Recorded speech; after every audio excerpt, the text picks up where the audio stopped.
Oi, gente, boa noite, tudo bem? Vamos fazer a nossa leitura de hoje. Eu queria já começar orando, entregando esse momento ao Senhor e pedindo para que o Espírito Santo ministre as nossas vidas, fale conosco de maneira especial nessa noite. Hoje é sexta-feira, dia 17 de junho, e nós estamos aqui para dar continuidade naquilo que o Senhor tem feito em nós. E eu sei que o Senhor vai continuar ministrando as nossas vidas. Vamos orar, entregar esse momento ao Senhor. Jesus, muito obrigado, Pai, porque o Senhor tem ministrado em nós durante todo esse ano já, Pai. Hoje já quase, Senhor, a metade, né, já se passou do mês de junho e nós temos visto a Tua mão poderosa agindo em nós, estando, Senhor, nos ajudando, nos fortalecendo, dando saúde para todos nós, Pai, para que possamos estar aqui fazendo o que estamos fazendo, meditando e lendo e buscando no Senhor, Pai, esse fortalecimento. Muito obrigada, Jesus, por aquilo que o Senhor está construindo em mim e na vida dos meus irmãos. Eu te louvo, Senhor, e te agradeço em nome de Jesus. Hoje a gente vai começar justamente no Reino do Sul. Ontem o foco foi o Reino do Norte, foi Acabe, a sua morte e tudo o que aconteceu, baseado na profecia que o próprio Senhor liberou sobre a vida de Acabe, através de Micaias. E hoje a gente vai pôr o foco lá no Reino do Sul, que é Josafá agora, quem vai estar recebendo algumas instruções, recebendo algumas advertências, inclusive nesse primeiro momento. Então vamos começar? Josafá é censurado por causa da aliança com Acabe. Está lá em 2 Crônicas 19, a partir do versículo 1. Diz assim: Quando Josafá, rei de Judá, voltou em segurança ao seu palácio em Jerusalém, o vidente Jeú, filho de Anani, saiu ao seu encontro e lhe disse: Será que você devia ajudar os ímpios e amar aqueles que odeiam o Senhor? Por causa disso, a ira do Senhor está sobre você. Contudo, existe em você algo de bom, pois você livrou a terra dos postes sagrados e buscou a Deus de todo o seu coração. Josafá morava em Jerusalém e percorreu de novo a nação, desde Berseba até os montes de Efraim, fazendo-o voltar para o Senhor, o Deus dos seus antepassados. Ele nomeou juízes em cada uma das cidades fortificadas de Judá, dizendo-lhes: Considerem atentamente aquilo que fazem, pois vocês não estão julgando para o homem, mas para o Senhor, que estará com vocês sempre que derem um veredito. Agora que o temor do Senhor esteja sobre vocês, julguem com cuidado, pois o Senhor, o nosso Deus, não tolera nem injustiça, nem parcialidade, nem suborno. Então Josafá é confrontado por Jeú nesse momento, por causa dessa aliança, né, dessa pequena aliança que ele faz com Acabe nessa guerra, mas existe um chamado depósito, né, na vida de Josafá nesse momento, e é isso que faz com que a ira do Senhor, que o juízo de Deus também não venha sobre a vida de Josafá. Ele havia se voltado para o Senhor e feito todo o povo de Israel se voltar ao Senhor. E por causa disso, Deus então, nesse momento, livra, inclusive Josafá, da sua própria ira. E ele então percorre mais uma vez toda a região de Judá e de Benjamim, convocando homens para se voltar ao Senhor, para estar com o Senhor e principalmente juízes para que julguem as causas do povo com justiça, com retidão, pois Deus não aceita, ele diz, nem injustiça, nem parcialidade, nem suborno. Então ele alerta, né, todo o povo e principalmente os juízes a respeito das coisas de Deus, a respeito de fazer as coisas para Deus de forma sensata, de forma justa, de forma a obedecer os mandamentos do Senhor para que nós não tivéssemos nenhum tipo de prejuízo. Nesse momento a gente vai ler Salmo 82. Salmo 82 está aqui dentro da nossa leitura de hoje para o Reino do Sul. Diz assim: É Deus quem preside a Assembleia Divina. No meio dos deuses, Ele é juiz. Até quando vocês vão absolver os culpados e favorecer os ímpios? Garantam justiça para os fracos e para os órfãos. Mantenham os direitos dos necessitados e dos oprimidos. Livrem os fracos e os pobres. Libertem-nos das mãos dos ímpios. Eles nada sabem, nada entendem, vagueiam pelas trevas, todos os fundamentos da terra estão abalados. Eu disse: vocês são deuses, todos vocês são filhos do Altíssimo, mas vocês morreram como simples homens, cairão como qualquer outro governante. Levanta-te, ó Deus, julga a terra, pois todas as nações te pertencem. O salmista aqui, que no caso fala que é da família de Asaf, ele está dizendo que Deus é Deus, inclusive, sobre todo principado e potestade. O Senhor vai julgar vivos e mortos. O Senhor vai trazer juízo sobre toda a terra. Todos os reinos serão julgados pelo próprio Deus. É disso que ele está profetizando. E isso fala justamente do final dos tempos, isso fala do juízo final, isso fala da volta de Cristo, isso fala do momento em que Deus trará juízo sobre todas as nações, aquelas que perseguem Israel, aquelas que estão aliançadas com Israel, todos eles terão que passar pelo tribunal do Senhor, né? Deus é juiz tanto de anjos, quanto de demônios, quanto de homens, tanto os vivos quanto os mortos. O Senhor vai julgar todos nós. Agora Josafá restaura a ordem na adoração. Então Josafá continua, né, perseguindo esse favor de Deus, continua perseguindo essa restauração dos altares e da vida de Deus em Judá e Benjamim. Vamos lá, 2 Crônicas 19, versículo 8. Continuando aí o texto. 2 Crônicas 19, 8. Também em Jerusalém nomeou Josafá alguns dos levitas, dos sacerdotes e dos chefes de famílias israelitas para julgarem questões da lei do Senhor e resolverem pendências dos habitantes. Deu-lhes as seguintes ordens: vocês devem servir com fidelidade e com coração íntegro, no temor do Senhor. Em cada causa que chegar a vocês da parte dos seus irmãos israelitas das outras cidades, seja de derramamento de sangue, sejam questões referentes à lei, aos mandamentos, aos decretos ou às ordenanças, vocês devem adverti-los de que não pequem contra o Senhor. Caso contrário, a ira dele virá sobre vocês e sobre eles. Façam assim e vocês não pecarão. Amarias, o sumo sacerdote, estará com vocês para decidir qualquer questão relacionada com o Senhor.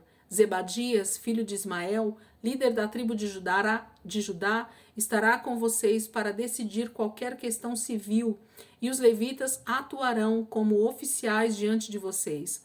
Cumpram seus deveres com coragem e esteja o Senhor com aqueles que agirem corretamente. Então ele chama a responsabilidade tanto do sacerdote, quanto dos levitas, quanto dos oficiais, quanto do próprio povo, para que eles façam tudo aquilo que a palavra de Deus, tudo aquilo que eles precisam agir diante dos decretos, dos mandamentos do Senhor, cada um fazendo a sua parte, buscando ao Senhor naquilo que realmente precisam buscar e fazer. E assim o Senhor com certeza estará conosco. Agora nós temos a vitória sobre Moabe e sobre Amon. Judá é invadido e então entra a oração do rei. 2 Crônicas, capítulo 20, versículo 1. Esse talvez é o texto mais emblemático, né, a respeito de Josafá. É o texto talvez mais pregado a respeito desse livro de 2 Crônicas, onde tem a história de Josafá. É um texto muito conhecido da maioria dos cristãos e a gente vai então meditar um pouquinho nele dentro dessa leitura de hoje. 2 Crônicas, capítulo 20, versículo 1 em diante. 2 Crônicas 20, do versículo 1 ao 13, é o primeiro trecho. Depois disso, os moabitas e os amonitas, com alguns dos meunitas, entraram em guerra contra Josafá. Então informaram a Josafá: um exército enorme vem contra ti de Edom, do outro lado do Mar Morto. Já está em Hazazon Tamar, isto é, em Gedi. Alarmado, Josafá decidiu consultar o Senhor e proclamou um jejum em todo o reino de Judá. Reuniu-se, pois, o povo, vindo de todas as cidades de Judá para buscar a ajuda do Senhor.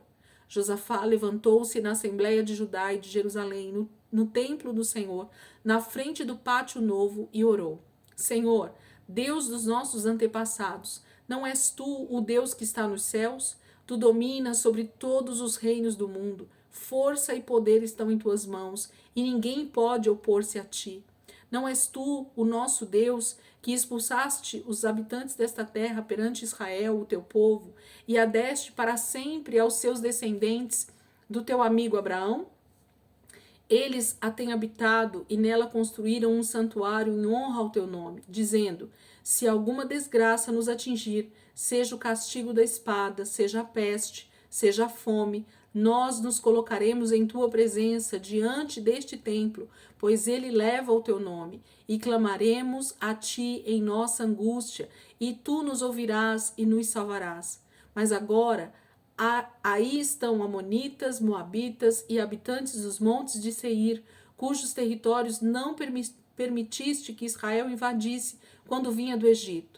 Por isso os israelitas se desviaram deles e não os destruíram. Vê agora como estão nos retribuindo ao virem expulsar-nos da terra que nos deste por herança. Ó nosso Deus, não irás tu julgá-los? Pois não temos força para enfrentar esse exército imenso que vem nos atacar. Não sabemos o que fazer, mas os nossos olhos se voltam para ti. Todos os homens de Judá, com as suas mulheres e seus filhos, até os de colo, estavam ali em pé diante do Senhor. Então, esse primeiro trecho, que como eu falei, é um texto muito conhecido das Escrituras e fala desses 3 reinos que vêm contra o reino de Judá e Jerusalém, contra o rei Josafá, e Josafá é avisado sobre esse grande exército que vem contra ele. E Josafá, alarmado com isso, conclama, chama o povo para um grande jejum.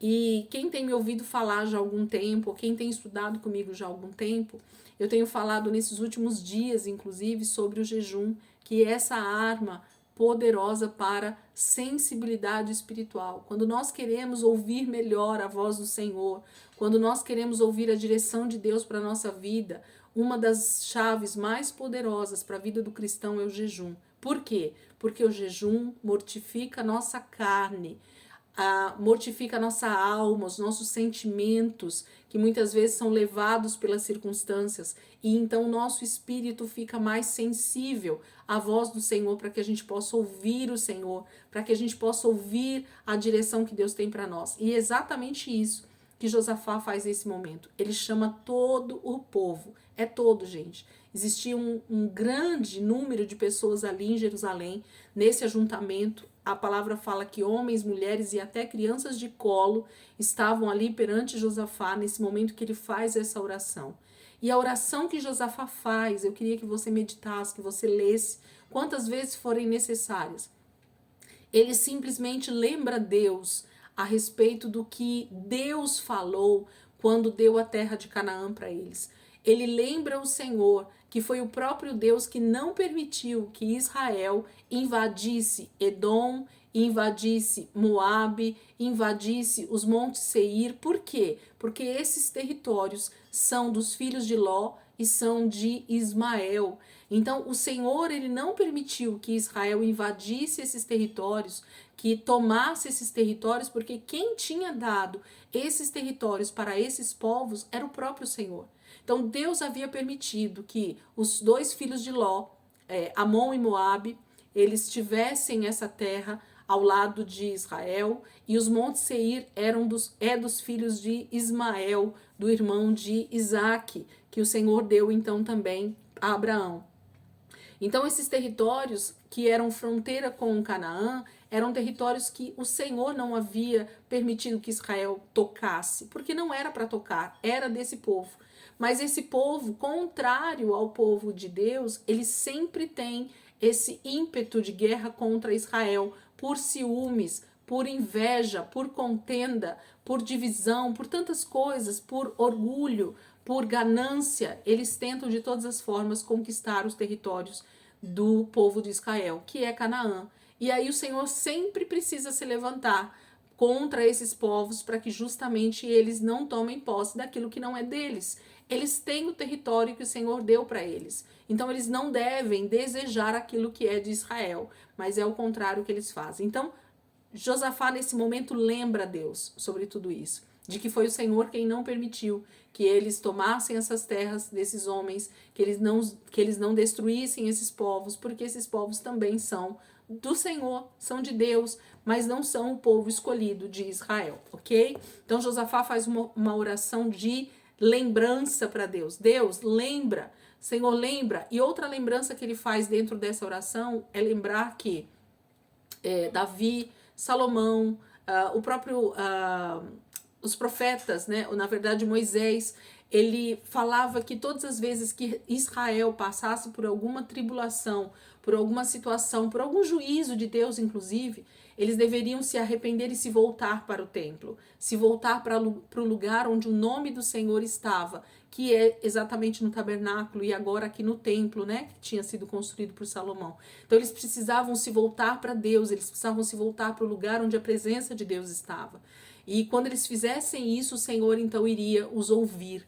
Então, quando nós, mesmo diante de qualquer circunstância, nos voltamos para Deus, voltamos os nossos olhos para o Senhor e pedimos o socorro ao Senhor, geralmente, o Senhor, se nós estivermos debaixo de obediência, debaixo da sua proteção, Ele vai nos direcionar do que nós devemos fazer. E é exatamente isso que Josafá faz nesse momento. Ele busca essa direção, ele busca essas promessas, ele busca essa palavra e lembra o Senhor de tudo isso para que Deus se lembre deles nesse momento também. Aqui entra o Salmo 83. Vamos ler junto e em seguida a gente vai continuar o texto. Ó Deus, não te emudeças, não fiques em silêncio, nem te detenhas, ó Deus. Vê como se agitam os teus inimigos, como os teus adversários te desafiam de cabeça erguida. Com astúcia conspiram contra o teu povo, tramam contra aqueles que são o teu tesouro. Eles dizem, venham, vamos destruí-los como nação, para que o nome de Israel não seja mais lembrado. Com um só propósito, tramam juntos. É contra ti que fazem acordo as tendas de Edom e os ismaelitas, Moabe e os agarenos, Gebal, Amon e Amaleque, a Filístia com os habitantes de Tiro. Até a Síria aliou-se a eles e trouxe força aos descendentes de Ló. Trata-os como trataste Midian, como trataste Cícera e Jabim no rio Quizon, os quais morreram em Edor e se tornaram esterco para a terra. Faze com que os seus nobres o que fizeste com Oreb e Zeeb, e com todos os seus príncipes o que fizeste com Zebá e Zalmuna, que disseram, vamos apossar-nos das pastagens de Deus. Faze-os como folhas secas, levadas no redemoinho, ó meu Deus, como palha ao vento. Assim como o fogo consome a floresta e as chamas incendeiam os montes, persegue-os com o teu vendaval e aterroriza-os com a tua tempestade. Cobre-lhes de vergonha o rosto, até que busquem o teu nome, Senhor. Sejam eles humilhados e aterrorizados para sempre. Pereçam em completa desgraça. Saibam eles que tu, cujo nome é Senhor, somente tu, és o Altíssimo sobre toda a terra. Então, o salmista está justamente salmodiando, né, da família de Asaf novamente. Ele está cantando, ele está orando a situação que eles estão vivendo. Os salmos, eles têm praticamente esse fundamento, né? Cantar ou orar ou falar aquilo que eles estão passando naquele momento.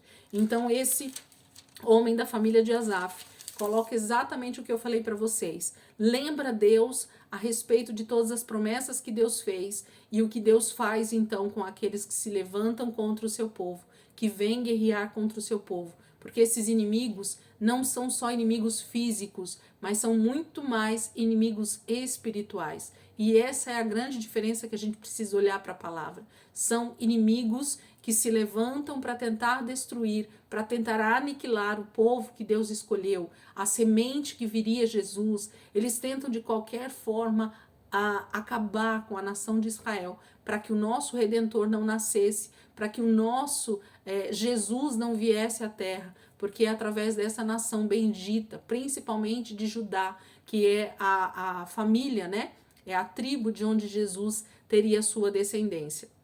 Então, o salmista está lembrando Deus a respeito desse juízo que ele deveria trazer sobre esses povos. E Deus ouve, graças a Deus, Deus ouve a oração quando é feita com sabedoria, quando é feita com discernimento espiritual, quando é feita baseada na palavra. Não existe oração mais perfeita do que quando nós oramos a própria palavra. Agora Deus responde então por meio do profeta ou do sacerdote Jaaziel. Vamos ver aqui.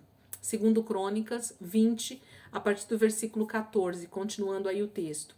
Então o Espírito do Senhor veio sobre Jaaziel, filho de Zacarias, neto de Benaia, bisneto de Jeiel, e trineto de Matanias, levita e descendente de Asaf, no meio da assembleia. E ele disse: escutem, todos os que vivem em Judá e em Jerusalém, e o rei Josafá. Assim lhe diz o Senhor: não tenham medo, nem fiquem desanimados por causa desse exército enorme, pois a batalha não é de vocês, mas de Deus. Amanhã desçam contra eles, eis que virão pela subida de Ziz, e vocês os encontrarão no fim do vale, em frente do deserto de Jeruel. Vocês não precisarão lutar nessa batalha. Tomem suas posições, permaneçam firmes e vejam o livramento que o Senhor lhes dará. Ó Judá, ó Jerusalém. Não tenham medo, nem desanimem. Saiam para enfrentá-los amanhã, e o Senhor estará com vocês. Josafá prostrou-se rosto em terra, e todo o povo de Judá e de Jerusalém prostrou-se em adoração perante o Senhor.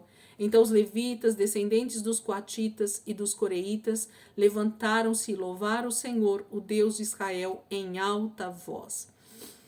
Então o Senhor ouve o clamor e responde através de um levita, traz uma profecia, traz uma palavra profética nesse momento do que eles deveriam fazer e de como o Senhor iria lutar essa guerra, porque a guerra não era contra o povo simplesmente, mas era contra o próprio Deus. A nossa luta, ela não é contra os homens, porque os homens não estão vindo contra nós, literalmente, mas eles vêm contra o nosso Deus. É contra tudo que se chama Deus que os principados e potestades estão sempre se levantando para tentar destruir, para tentar aniquilar, para tentar acabar. É isso que eles sempre fazem. Salmo 46, a nossa leitura agora, que vai falar sobre isso também.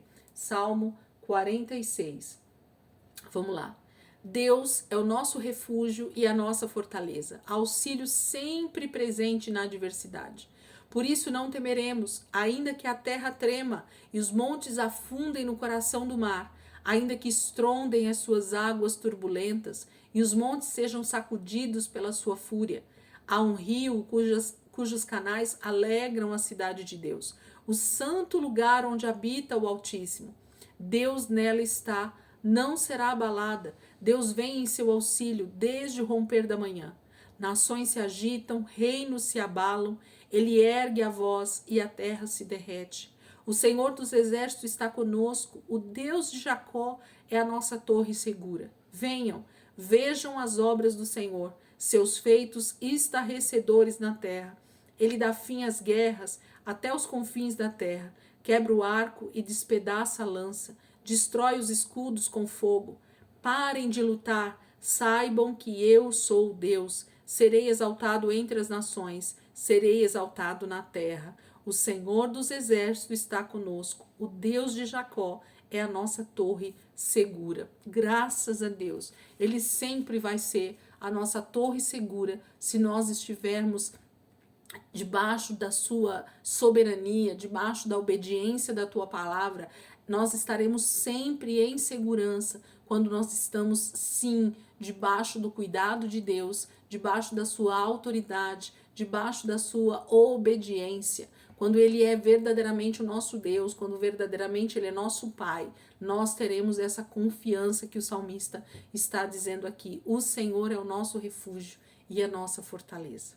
Vamos continuar? Louvor no campo de batalha. Segundo Crônicas, capítulo 20, a partir do versículo 20. Continuando o texto aí de Josafá. De madrugada, partiram para o deserto de Tecoa. Quando estavam saindo, Josafá disse-lhes: escutem-me, Judá e povo de Jerusalém. Tenham fé no Senhor, o seu Deus, e vocês serão sustentados. Tenham fé nos profetas do Senhor e terão a vitória. Depois de consultar o povo, Josafá nomeou alguns homens para cantarem ao Senhor e louvarem pelo esplendor da sua santidade, indo à frente do exército cantando: deem graças ao Senhor, pois o seu amor dura para sempre. Vamos continuar aí. Versículo 22, no mesmo texto. Quando começaram a cantar e a entoar louvores, o Senhor preparou emboscadas contra os homens de Amon, de Moabe e dos montes de Seir, que estavam invadindo Judá, e eles foram derrotados. Os amonitas e os moabitas atacaram os dos montes de Seir para destruí-los e aniquilá-los. Depois de massacrarem os homens de Seir, destruíram-se uns aos outros. Quando os homens de Judá foram para o lugar de onde se avista o deserto e olharam para o imenso exército, viram somente cadáveres no chão. Ninguém havia escapado. Então Josafá e os seus soldados foram saquear os cadáveres e encontraram entre eles grande quantidade de equipamentos e roupas, e também objetos de valor. Passaram 3 dias saqueando, mas havia mais do que eram capazes de levar. No 4º dia, eles se reuniram no vale de Beraca, onde louvaram o Senhor, e por isso, até hoje, esse lugar é chamado Vale de Beraca. Gente, esse texto não é de hoje que a gente vem meditando nele, né? Vem ouvindo pregações a respeito desse texto. Tem um livro que eu gosto bastante aqui na minha biblioteca que fala sobre a questão da arma poderosa que é a música, né? Que é o louvor. E se a gente soubesse o quanto isso realmente é uma arma poderosa em Deus, nós louvávamos muito mais o Senhor, né? Nós entoávamos muito mais cânticos a Deus, adorando, exaltando a beleza e a santidade de Deus. Porque no meio dos louvores Deus habita e no meio dos louvores ele guerreia em nosso favor. É isso que está acontecendo com Josafá. Mas aqui a gente tem algo mais. A palavra fala que depois que eles, os próprios inimigos, eles mesmos se matam, né? Porque é isso que acontece, há uma confusão no meio do exército inimigo e eles mesmos se matam uns aos outros. O Senhor põe confusão no meio desses 3 exércitos e eles mesmos se matam. Nenhum do povo de Israel precisou tirar uma só espada para lutar nessa guerra. Todos eles morreram porque eles mesmos se mataram.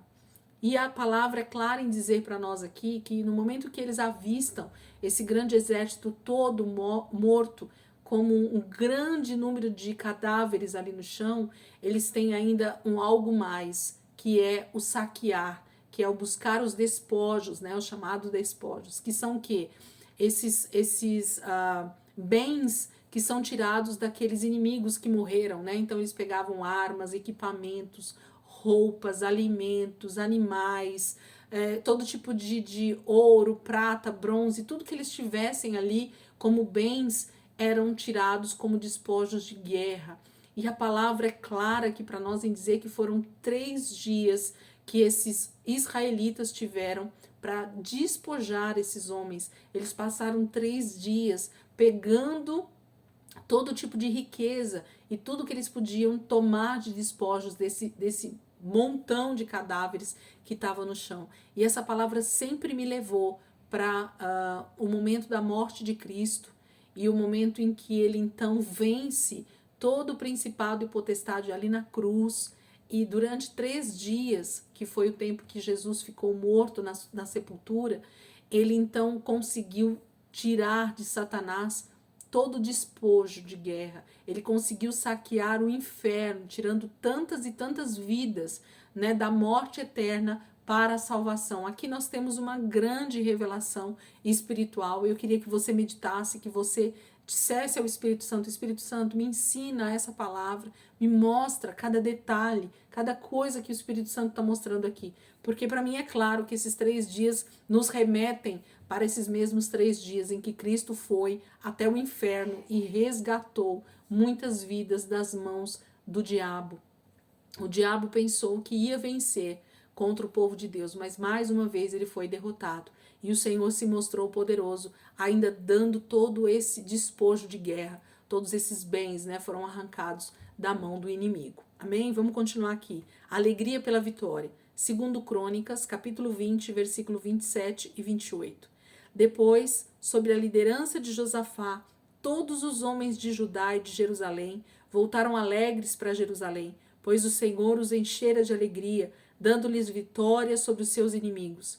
Entraram em Jerusalém e foram ao templo do Senhor, ao som de liras, harpas e cornetas. Então, a festa nesse momento. Salmo 48, gente. Salmo 48, que vai festejar aqui isso, né? Grande é o Senhor e digno de todo louvor, na cidade do nosso Deus. Seu santo monte, belo e majestoso, é a alegria de toda a terra. Como as alturas do Zafon e o monte de Sião, a cidade do grande rei. Nas suas cidadelas, Deus se revela como sua proteção. Vejam, os reis somaram forças e juntos avançaram contra ela. Quando a viram, ficaram atônitos, fugiram aterrorizados. Ali mesmo o pavor os dominou, contorceram-se como a mulher no parto. Foste como o vento oriental, quando destruiu os navios de Tarsis. Como já temos ouvido, agora também temos visto, na cidade do Senhor dos Exércitos, na cidade do nosso Deus. Deus a preserva firme para sempre. No teu templo, ó Deus, meditamos em teu amor leal. Como o teu nome, ó Deus, o teu louvor alcança os confins da terra. A tua mão direita está cheia de justiça. O monte Sião se alegra, as cidades de Judá exultam por causa das tuas decisões justas.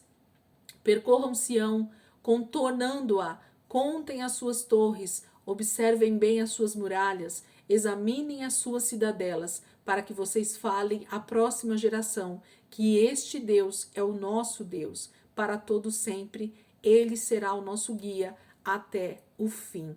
Então, esse salmo exalta, né? Esse salmo é um salmo dos coraitas, com certeza revelando a glória e a majestade de Deus em várias batalhas que eles venceram ao longo dessa jornada, né? Dessa caminhada de Israel no Antigo Testamento. Esse salmo é um salmo muito cantado, né? Existem vários louvores com esse salmo. Vitória causa medo às nações. Olha o que acontece quando Deus traz essa tamanha vitória, né? Segundo Crônicas, capítulo 20, versículo 29. O temor de Deus veio sobre todas as nações, quando souberam como o Senhor havia lutado contra os inimigos de Israel. E o reino de Josafá manteve-se em paz, pois o seu Deus lhe concedeu paz em todas as suas fronteiras. Então, o temor do Senhor ainda veio sobre todas as outras nações da terra. Por quê? Porque eles ficaram sabendo de como Deus deu vitória ao seu povo, sem que o povo levantasse uma só espada. Como esses 3 exércitos foram mortos sem que Deus precisasse, sem que os homens, né, de Israel precisassem fazer nada. O próprio Deus lutou em favor deles. O próprio Deus pôs todo esse exército em confusão e eles se mataram entre si. Então as outras nações ficaram sabendo desses grandes feitos do Senhor e temeram a Deus. Então eu acredito que muitas pessoas nesse momento, elas se convertiam inclusive ao Deus de Israel, por causa de tamanha majestade que Deus mostrava nesses feitos que ele tinha. Ok? Então, o Reino do Sul, no dia de hoje a gente termina aqui a leitura, mas a gente vai ler um pequeno trecho do Reino do Norte, que acontece justamente quando ali Josafá está vencendo esses inimigos. Nós vamos ver o que o rei Acasias, que agora é o rei que toma posse no lugar de Acabe, o filho de Acabe chamado Acasias, ele toma posse lá no Reino do Norte. Ele é um rei que vai reinar só 2 anos, ele é mau, ele entra no 17º ano de Josafá. Vamos ver, é uma vida de pecados, como sempre, né? O Reino do Norte, infelizmente, só tiveram reis que tiveram uma vida de pecados. 1 Reis 22, a partir do versículo 51, 52 e 53. Acasias, filho de Acabe, tornou-se rei de Israel em Samaria, no 17º ano do reinado de Josafá, rei de Judá, e reinou 2 anos sobre Israel. Fez o que o Senhor reprova, pois andou nos caminhos de seu pai e de sua mãe, e nos caminhos de Jeroboão, filho de Nebate, que fez Israel pecar. Prestou culto a Baal e adorou, provocando assim a ira do Senhor, o Deus de Israel, como o seu pai tinha feito. Então, Acasias não muda nada, pelo contrário, continua andando no caminho dos seus pais, Acabe e Jezabel, e também no caminho de Jeroboão, que foi justamente o primeiro rei do Reino do Norte e que trouxe toda essa adoração a outros deuses. E aqui Baal continua sendo adorado e o povo do Reino do Norte continua seguindo essa idolatria. A rebelião de Moabe. 2 Reis, capítulo 3, versículo 4, diz assim: Ora, Messá, rei de Moabe, tinha muitos rebanhos e pagava como tributo ao rei de Israel 100.000 cordeiros e a lã de 100.000 carneiros. Mas, depois que Acabe morreu, o rei de Moabe rebelou-se contra o rei de Israel. Esse mesmo texto está lá em 2 Reis 1:1. Depois da morte de Acabe, Moabe rebelou-se contra Israel. Então o rei moabita, ele se rebela contra agora Acasias, e a gente vai ver o que isso vai gerar, né, no reino de Acasias. Esse rei de Moabe se rebelando contra o rei de Israel, que agora é Acasias. O rei adoece, 2 Reis, capítulo 1, versículo 2. Certo dia, Acasias caiu da sacada do seu quarto no palácio de Samaria e ficou muito ferido. Então enviou mensageiros para consultar Baal-zebub, deus de Ecrom, para saber se ele se recuperaria. Então aqui nesse momento, esse Acasias sofre um acidente, cai da sacada, né, de uma altura muito grande, é ferido, né, bem ferido nessa queda, e ele manda então consultar o deus que eles servem ali em Samaria, chamado Baal-zebub, para saber o que é que ele deveria fazer ou como ele se recuperaria. Então esse também é o nosso texto de hoje para o Reino do Norte. A gente para aqui também. Amanhã a gente vai continuar vendo agora o que acontece com Acasias, com essa questão dessa queda e dessa doença que vai acontecer na vida dele, e um pouco do trecho também do Reino de Judá. Mas amanhã o foco está lá no Reino do Norte, com Acasias. A gente vai ver exatamente o que Acasias começa a fazer lá no Reino do Norte até a sua morte. Amém, queridos? Deus abençoe a vida de vocês, que vocês possam meditar nessa leitura que a gente fez hoje. Amanhã eu vou ver se eu acho o livro que fala sobre esse texto de Josafá, que eu gosto bastante, o quanto é poderoso o louvor, a adoração, essa exaltação ao Senhor, o estar em obediência, o buscar essa direção de Deus, essa questão do jejum, da oração, lembrando Deus das suas próprias promessas, como nós precisamos aprender a orar como esses homens oravam, a orar sabendo o que devemos orar, lembrando Deus das suas próprias promessas. Eu tenho meditado bastante, pensado mesmo, né, sobre essa questão da oração, já não é de hoje. Tem mais de um ano que eu venho meditando e pensando sobre essa questão da oração, porque quando a gente olha para a Bíblia, a gente vê um modelo de oração que não tem nada a ver com esse modelo de oração que a gente faz hoje em dia, de pede, pede, pede, de fala, fala, fala, quando na verdade a palavra de Deus não está na nossa oração. Nós não lembramos Deus das suas promessas, nós não reivindicamos o Senhor, as suas promessas, porque é debaixo da palavra de Deus que Ele responde às nossas orações. Então a gente precisa muito aprender com esses homens como orar, como buscar a face do Senhor, para que verdadeiramente o Senhor venha em nosso socorro, nas nossas angústias, nas nossas tribulações, na nossa vida no geral. Amém, queridos? Deus abençoe a vida de vocês, e amanhã, em nome de Jesus, a gente vai estar aqui todos juntos para a glória do Senhor.